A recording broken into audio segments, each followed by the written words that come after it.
네. 여러분 한 주간 잘들 지내셨습니까? 지난주까지 저희가 모세오경을 공부했고 모세오경을 통독했습니다. 오늘은 역사서의 시작인 여호수아서를 강의하겠습니다. 하나님께서는 아브라함을 부르시면서 세 가지를 약속하셨습니다. 민족과 땅과 복입니다. 창세기에서는 이 민족의 씨앗이 준비되어집니다. 이렇게 준비된 야곱의 가족 70명이 애굽으로 들어가게 되지요. 애굽에서 430년의 시간을 보내며 하나님의 약속 중 하나인 민족이 형성되어지게 되지요. 민족이 형성되었을 때 드디어 애굽을 떠나게 됩니다. 왜 떠나게 하시는가?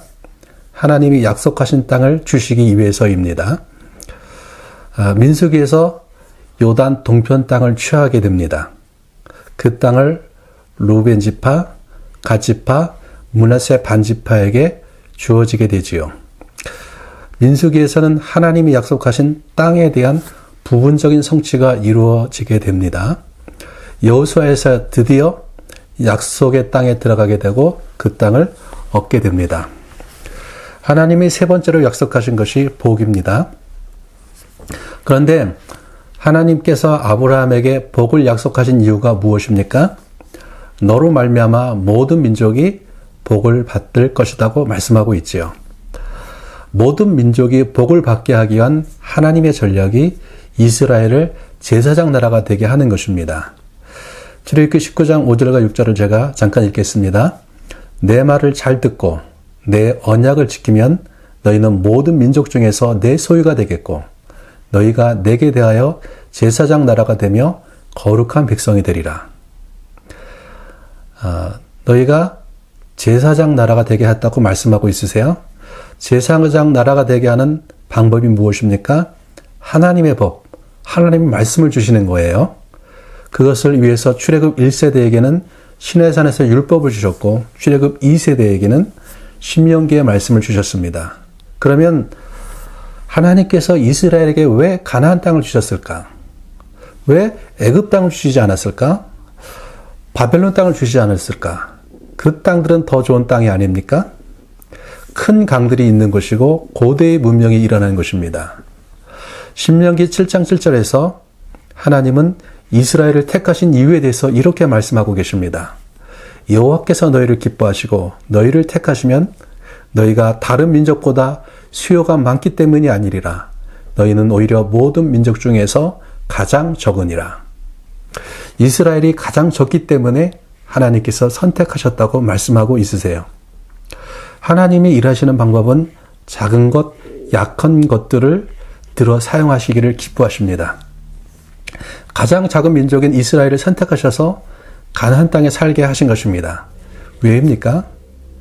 여러분, 가나안 땅은 사이 땅이에요. 모든 민족과 나라들이 지나는 땅이에요. 가나안 땅의 서쪽에는 애굽이 있고 동쪽에는 바벨론이 있는 메소포타미아가 있고요. 북쪽에는 당시 애굽과 쌍벽을 이루던 히타이트라는 나라가 있었습니다. 이 모든 나라가 전쟁을 하기 위해서, 무역을 하기 위해서는 반드시 가나안 땅을 지나가야 하는 것입니다. 가나안은 아시아와 유럽과 아프리카가 만나는 장소인 것이지요. 전 세계에 영향을 미칠 수 있는 장소입니다. 상인들이 무역하기 위해서 이 땅을 지나가야만 하는 거예요. 왕들과 장군들이 전쟁하기 위해서 이 땅을 지나가야 합니다. 여행하는 자들이 이곳을 지나갑니다.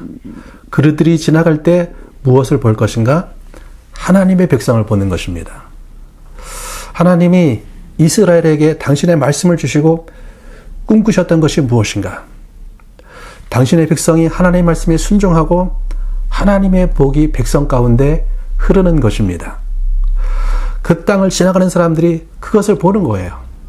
이전에 한 번도 보지 못했던 나라를 보는 것입니다. 하나님의 공의와 사랑, 긍휼이 흐르는 나라를 보는 거예요.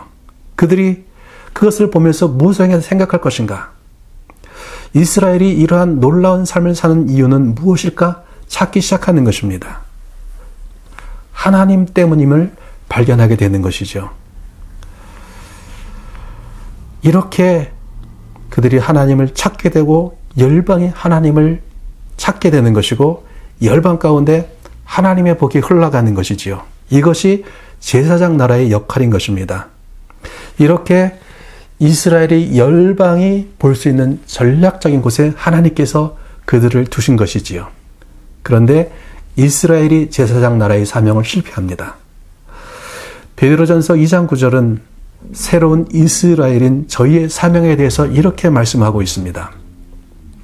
너희는 택하신 족속이요 왕같은 제사장들이요 거룩한 나라요 그의 소유가 된 백성이니 이는 너희를 어두운 데서 불러내어 그의 거룩한 빛에 들어가게 하신 이에 아름다운 덕을 선포하게 하려 하심이라. 우리가 새로운 제사장 나라라고 말씀하고 있으세요. 그의 기이한 빛에 들어가게 하신 이의 아름다운 덕을 선포하게 하려 하심이라.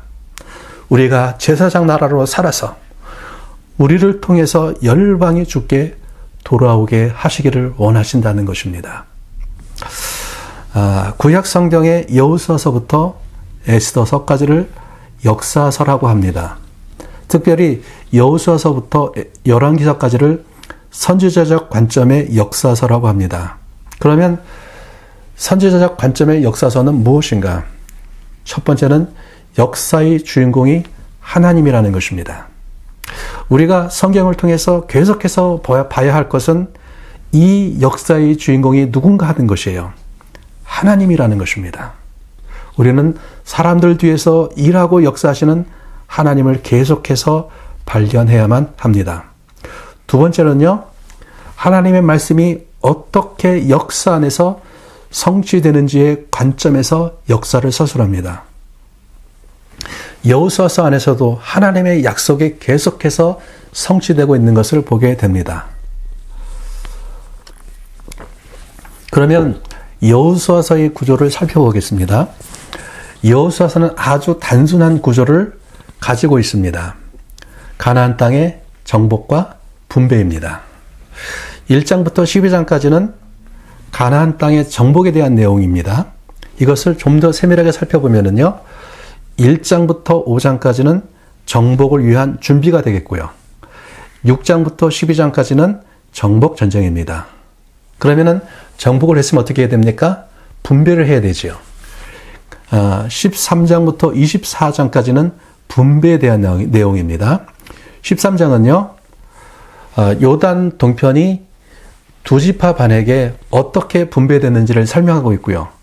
14장부터 19장까지는 요단 서편 가나안 땅에 대한 기업 분배입니다. 9지파 반에게 땅을 분배합니다. 여기서 반이라는 것은요, 므낫세 지파의 반은 요단 동편에서, 다른 반은 요단 서편에서 땅을 분배받았기 때문입니다. 20장은요, 도피성에 대해서 말씀하고 있고요. 21장은 레위 지파에게 분배된 성읍과 목초지에 대해서 말씀하고 있으세요. 22장부터 24장까지는 가나안 정착과 이채 세감 언약으로 보면 되겠습니다. 본문으로 들어가겠습니다. 그래서 본문 한 장 한 장을 좀 더 자세하게 살펴보겠습니다. 1장에 보면은 하나님께서 여호수아에게 말씀하시죠. 1장 8절을 보겠습니다. 이 율법책을 내 입에서 떠나지 말게 하며 주야로 그것을 묵상하여 그 안에 기록된 대로 다 지켜 행하라. 그러면 내 길이 평탄하게 될 것이며 내가 형통하리라. 지금 전쟁하러 가는 여호수아와 이스라엘에게 이 말씀을 주십니다. 전쟁하러 간다면 생각해 보세요. 무엇을 해야 됩니까? 어떻게 전략을 짜야 할지, 어떻게 성을 공략해야 할지를 그것을 해야만 하는 것입니다. 그런데 하나님께서는 말씀을 묵상하고 그 기록한 대로 행하라고 말씀을 하고 있으세요. 앞으로 그들의 싸움이 여기에 달려 있다는 것입니다. 무슨 말씀입니까? 그들이 하나님 말씀을 묵상하고 말씀을 순종하면 하나님께서 그들과 함께 하시는 거예요. 하나님이 그들과 함께 하시면 전쟁에 이깁니다. 하나님이 그들과 함께 하지 아니하시면은 전쟁에 지는 겁니다. 말씀을 묵상하고 순종하여 하나님이 그들과 함께 하라는 것입니다. 이것이 그들의 전략의 핵심인 것이죠. 이스라엘 군대가 나아갈 때 요단 동편 지파, 바로 루벤, 갓, 므낫사 반지파가 선봉을 서게 됩니다.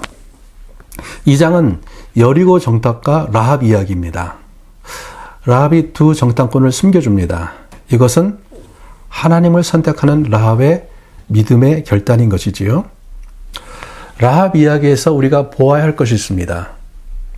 라합과 그의 가족이 라합의 믿음으로 구원을 받습니다. 여기서 말하는 메시지가 있어요. 라합과 그의 가족은 반드시 죽어야 할 사람들이에요. 반면 여호수아 7장의 아간과 그의 가족은 반드시 살아야 하는 사람들입니다. 그런데 반드시 죽어야 할 사람들이 살았고 반드시 살아야 할 사람이 죽었습니다. 반드시 죽어야 할 사람들이 어떻게 살아났는가? 라합의 믿음으로 살아났습니다. 말하고자 하는 것이 무엇인가? 진정한 이스라엘의 정체성이 무엇인가를 보여주고 있습니다. 아브라함의 자손이라 해서 당연히 이스라엘 백성이 아니다. 이방인이라고 해서 당연히 하나님의 은총에서 죄되는 사람들이 아니다. 하나님의 말씀을 선택하고 그 말씀에 순종하면 이들이 진정한 이스라엘이라는 것입니다. 3장과 4장에서 드디어 요단강을 건너갑니다. 어떻게 요단강을 건너가는가? 제사장들이 언약궤를 들고 요단강에 들어서라고 말씀하세요. 요단강은 그렇게 큰 강이 아닙니다. 그런데 요단강에 물이 차고 흘러 넘칠 때가 있어요. 이스라엘 백성이 요단을 건널 때입니다. 이 시기는 늦은 비가 오는 때이기 때문에 집중적으로 비가 옵니다. 동시에 이스라엘의 북쪽에는 헐몬산이라는 설산이 있습니다. 그 헐몬산에 눈이 녹을 때가 이때예요. 요단강에 물이 넘치게 흐르는 이때에 하나님께서 강에 들어가라 명령하십니다. 하나님의 말씀에 순종해서 들어갔을 때 요단강이 갈라졌어요. 갈라진 그 사이로 이스라엘 백성이 건너갑니다. 하나님 말씀에 순종하면 형통하고 평탄하겠다고 말씀하고 있지요. 이렇게 하나님께서 계속해서 이스라엘을 훈련하고 계신 것입니다. 5장에서도 마찬가지예요. 길갈에서 할례를 행하라고 말씀하세요. 그곳은요, 여리고성 바로 앞이에요. 부싯돌로 칼을 만들어서 할례를 행하라고 하십니다. 돌칼로 할례를 행하는 거예요. 여러분 어떨까요? 오늘날 같이 의학이 발달해도요, 포경수술하면은요, 그 사람이 며칠 움직이지 못합니다. 의학이 없던 그 시대에 돌팔로 남자의 거시기를 껍질을 잘랐어요. 아마 돌칼로 자를 때 질겅질겅 잘랐을 거예요. 당시에는 마데카설도요, 후시돈도 없어요. 아무것도 못합니다. 전투력이 제로가 되는 거예요. 길갈과 여리고는요, 거리적으로 3, 4km밖에 되지 않습니다. 바로 앞이에요. 창세기 34장에 보면은요, 야곱의 두 아들 시몬과 레이가 여동생 디나가 강간을 당한 것 때문에 세겜 성읍 사람들을 속여서 할례를 받게 합니다. 그때 들어가서 세겜 성읍 남자들을 다 죽여버려요. 두 사람이 한 성읍의 사람들을 다 죽인 것입니다. 이스라엘이 할례를 행했을 때 여리고에서 몇십 명, 몇백 명만 나와도 60몇 명 다 죽일 수가 있습니다. 하나님은 꼭 여리고성 앞에서 할례를 행하게 하셔야 했을까? 요단강을 건너기 전에 할례를 행했으면 얼마나 좋았을까? 안전하지 않습니까? 너희가 하나님을 신뢰하는가? 이래도 순종할 수 있는가? 그들의 믿음을 보는 것입니다. 믿음으로 할례를 하는 것이에요. 하나님이 지켜주실 거야 믿음이 있을 때 할례를 할 수가 있는 것이지요. 그들이 할례를 마쳤을 때 애굽의 수치가 떠나갔다고 말씀하십니다.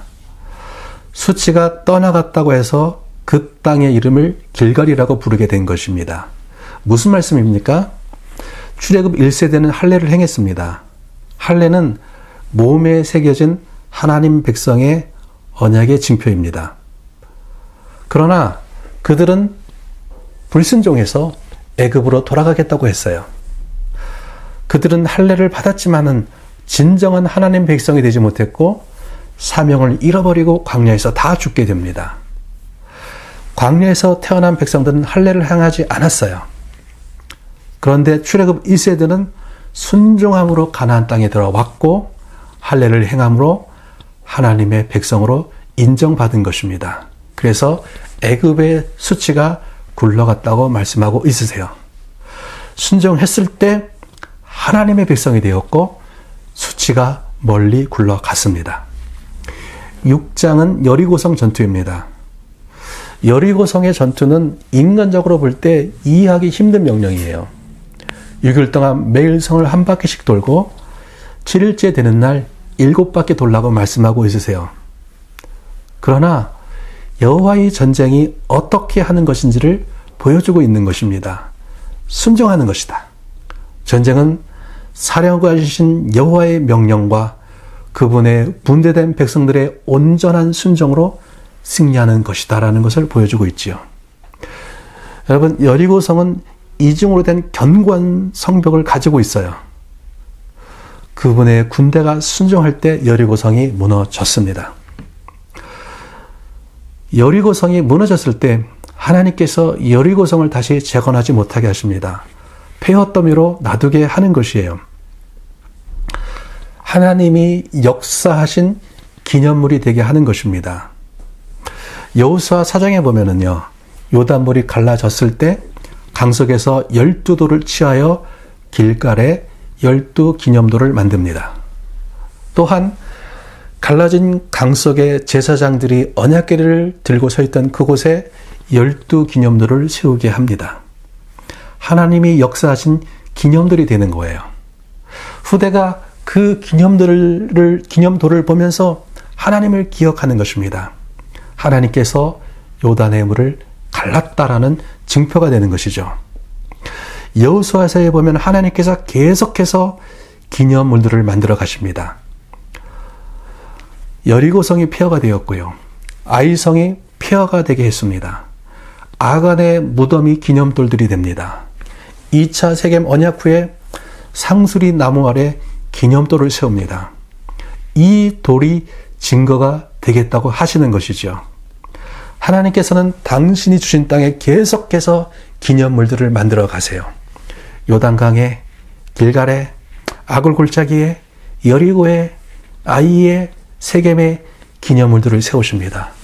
이스라엘로 하여금 하나님을 기억하게 하기 위해서 그렇게 하는 것이지요. 바로 하나님의 신앙교육이고 하나님의 사랑입니다. 7장에 보면은요, 이스라엘이 아이성의 전투에서 패합니다. 아이는 여리고보다 아주 작은 성이었고 군대도 적었음에도 불구하고 그곳에서 패했습니다. 이스라엘이 왜 패배했는가? 하나님이 그들과 함께 하시지 않았기 때문입니다. 왜 하나님께서 그들과 함께 하지 아니하셨는가? 아간의 죄 때문이에요. 아간이 하나님의 것을 취했기 때문입니다. 여러분, 어느 시대나 전쟁의 기쁨은 약탈물을 취하는 것입니다. 고대의 시대는 더욱 그러했던 것이죠. 그러나 여리고성은 하나님께 온전히 바쳐졌다고 말씀을 하고 있지요. 사람도 물건도 다 하나님께 바쳐져야만 하는 것입니다. 이것을 히브리어로 헤렘이라고 합니다. 이렇게 보면 됩니다. 여리고성은 가나안 땅에 들어와서 그들이 처음으로 맞이한 성이에요. 첫 열매인 것입니다.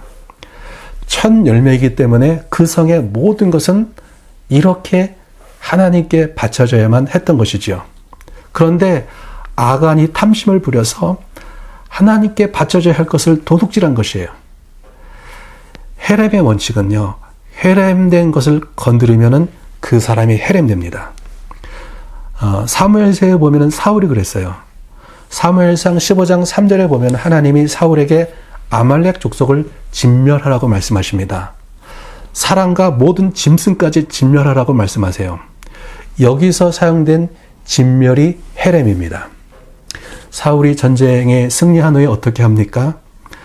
아말렉 왕 아간을 살려두고요. 짐승 중에 가장 좋은 것들을 남겨둡니다. 사무엘이 찾아왔을 때 여호와께 제사하기 위해서 남겼다고 변명을 합니다. 사무엘이 말하죠. 하나님이 원하시는 것은 제사가 아니라 순종이다. 이 일로 인해서 하나님께서 사울을 버리기로 결정하십니다. 사울이 하나님께 회рем된 것을 취했을 때 자신이 하나님께 회рем되게 되는 것이죠. 회렘을 어긴 아간을 하나님께서 백성 중에서 뽑아내시고 아간과 그의 가족이 돌로 쳐 죽임을 당합니다. 이렇게 죄가 처리되어졌습니다. 8장에 보면은요, 죄가 처리되어졌을 때 하나님이 그들과 함께 하십니다. 하나님이 함께 하실 때 아이성은 아무것도 아닌 것입니다. 그들은 아무것도 아닌 것이죠. 아이성이 무너지고 영원한 무더기가 되었다고 말씀을 하고 있습니다. 그리고 세겜에서 세겜 언약을 맺습니다. 세겜 언약은 모압 땅에서 모압 언약이 주어지고 모압 언약의 언약식이 세겜에서 이루어지게 되는 것입니다. 6개 지파는 축복을 상징하는 그리짐산에 올라갑니다. 6개 지파는 저주를 상징하는 에발산에 올라갑니다. 그곳에서 언약의 축복과 저주가 낭독되어지고 백성은 아멘으로 화답하는 것이죠. 9장은요, 기브온 사람들이 이스라엘과 함께 하시는 하나님의 명성을 듣게 됩니다. 그 기브온 사람들이 이스라엘을 찾아와요. 아주 멀리서 온 것처럼 속여서 이스라엘과 언약을 맺습니다. 신명기 20장에서 이스라엘의 전쟁의 원칙은요, 가나안 땅에서의 전쟁은 진멸하는 것입니다. 가나안 땅 밖에서의 전쟁은 먼저 화평의 사신을 보내는 거예요. 기브온 사람들이 이렇게 멀리서 온 것처럼 꾸민 것입니다. 속여서 언약을 맺는데요. 속여서 언약을 맺더라도 하나님의 이름으로 맺은 언약은 파하지 못합니다. 그래서 여호수아가 그들을 성막에서 물깃고 장작 패는 사람들로 만듭니다. 에스라서에 보면은요, 바벨론에서 돌아온 사람들의 족보가 나옵니다. 그 중에서 중요한 사람들이 느디님 사람들이에요. 기브온 사람들이 바로 이 느디님 사람들의 조상이 됩니다. 이런 것입니다. 성막과 성전에는 수많은 사람들이 일하고 있어요. 특별히 솔로몬의 성전은 굉장히 많은 사람들이 일을 했습니다. 제사장들과 레위 사람들은 그 성전에서 제사를 드리고 중요한 직무를 담당을 했어요. 그러나 성전에는 수많은 잡일들이 있었습니다. 제물을 태울 때 필요한 수많은 장작들을 준비해야 해요. 제물을 잡은 후 그 피를 씻어내야만 합니다. 물이 필요한 것이죠. 수많은 잡일들이 필요한 것입니다. 이런 일들을 성전에 딸린 종들이 했는데 바로 이들이 느드님 사람들인 것이죠. 6장부터 9장까지를 한번 둘러보았으면 합니다.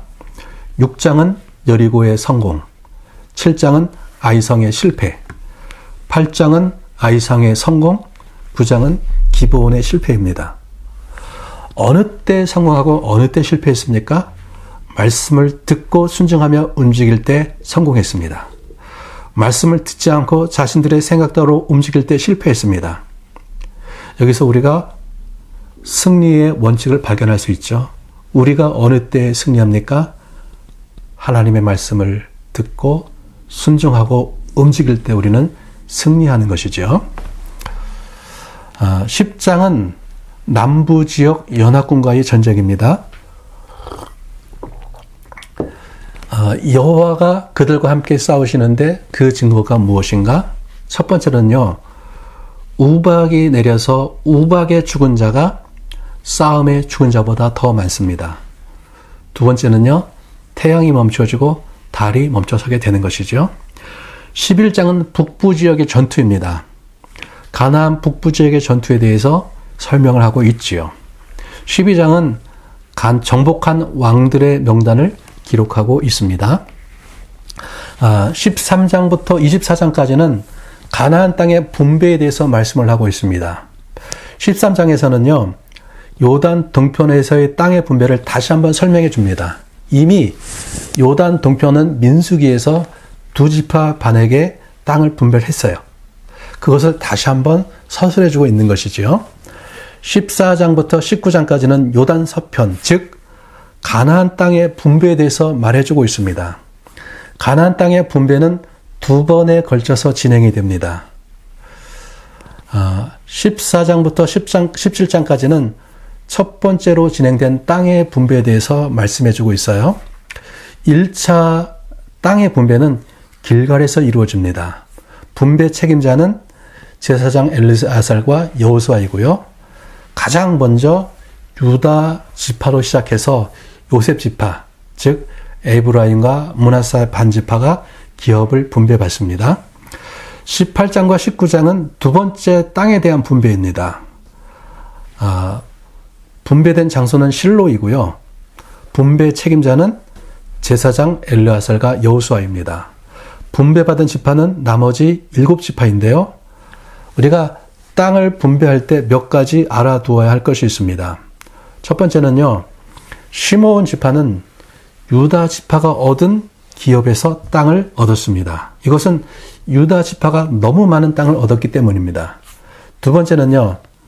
땅의 분배가 정복된 땅만을 가지고 분배가 이루어지지 않았다는 것입니다.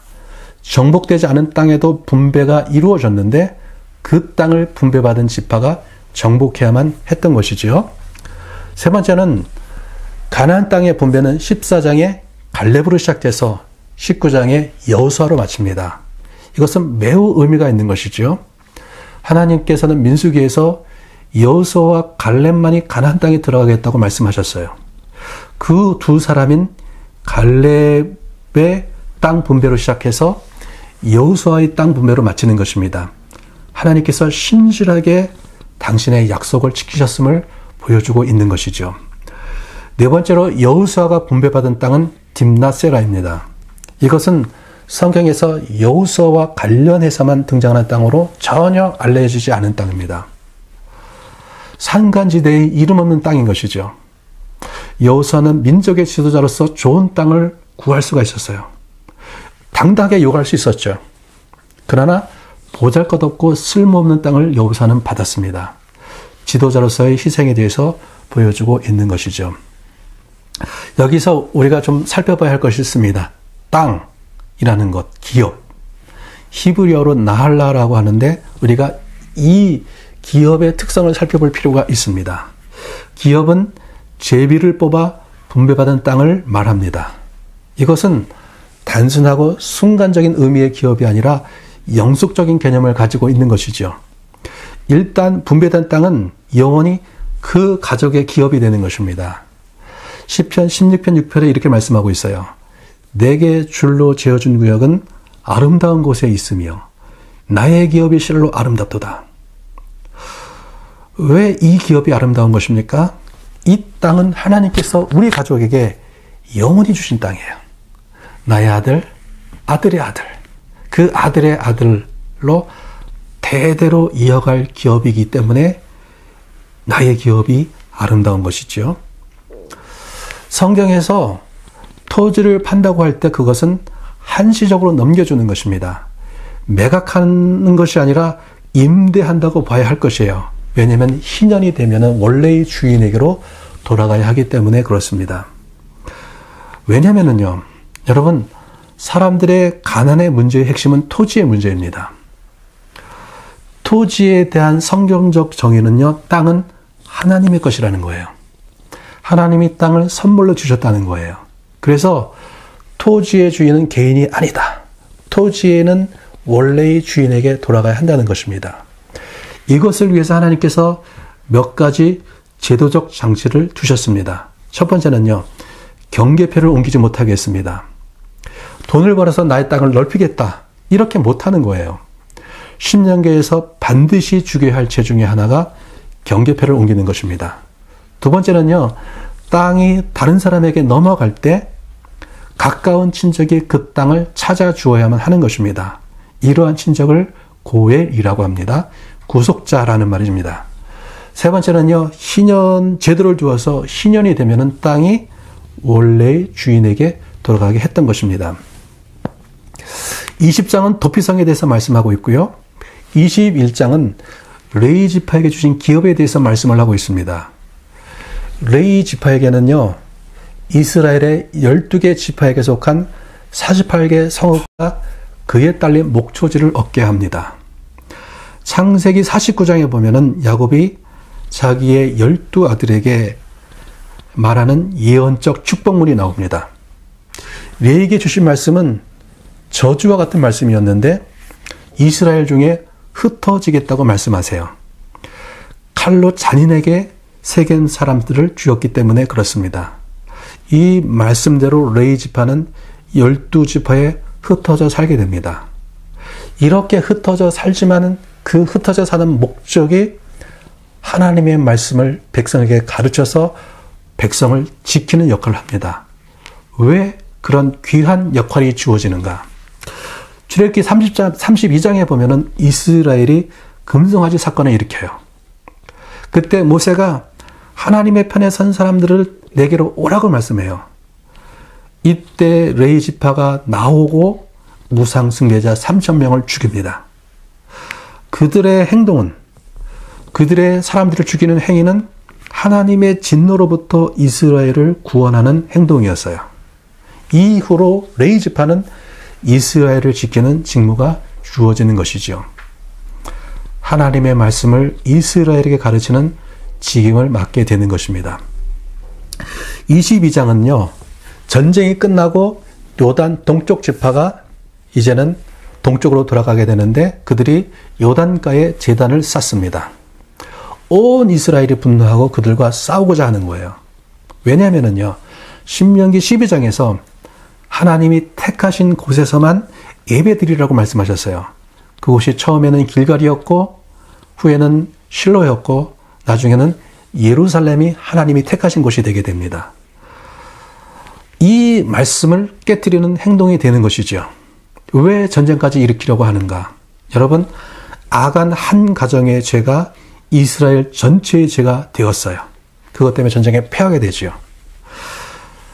동쪽 지파는 이렇게 얘기합니다. 이것은 예배를 위한 제단이 아니다. 이것은 기념물이다는 것입니다.